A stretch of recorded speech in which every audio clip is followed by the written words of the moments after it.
I had just come to accept that my life would be ordinary when extraordinary things began to happen.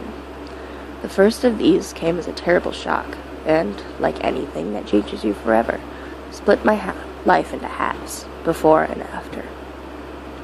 Like many of the extraordinary things to come, it involved my grandfather, Abraham Portman. Growing up, Grandpa Portman was the most fascinating person I knew. He had lived in an orphanage, fought in wars, crossed oceans by steamship and deserts on horseback, performed in circuses, knew everything about guns and self-defense, and surviving in the wilderness, and spoke at least 3 languages that weren't English. 1 second, itchy face. Okay. It all seemed unfathomably exotic to a kid who had never left Florida, and I begged him to regale me with stories whenever I saw him.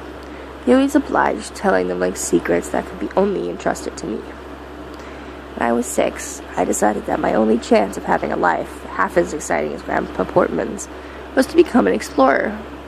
He encouraged me by spending afternoons at my side, hunched over maps of the world, plotting imaginary expeditions with trails of red pushpins, and telling me about the fantastic places I would discover one day.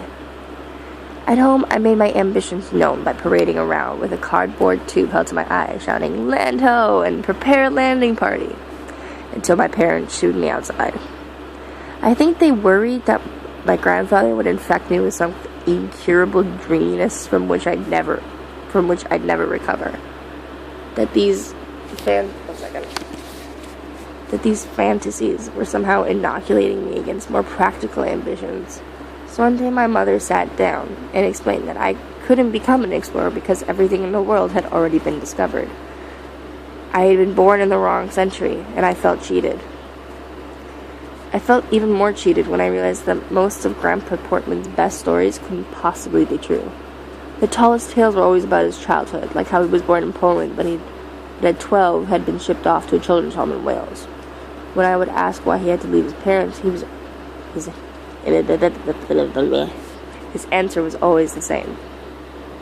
Because the monsters were after him. Poland was simply rotten with them, he said.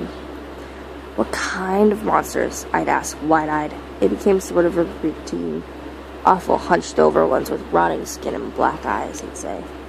And they walked like this, and he'd shamble after me like an old-time movie monster until I ran away laughing.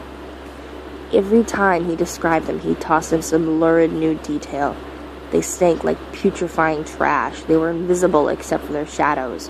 A pack of squirming tentacles lurked inside their mouths and could whip out in an instant and pull you into their powerful jaws.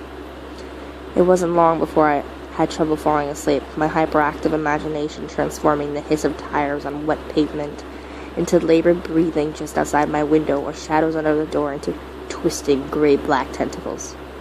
I was scared of the monsters, but thrilled to imagine my grandfather battling them and surviving to tell the tale. More fantastic still were his stories. His stories about life in the Welsh children's home. Lost my spot there for a second.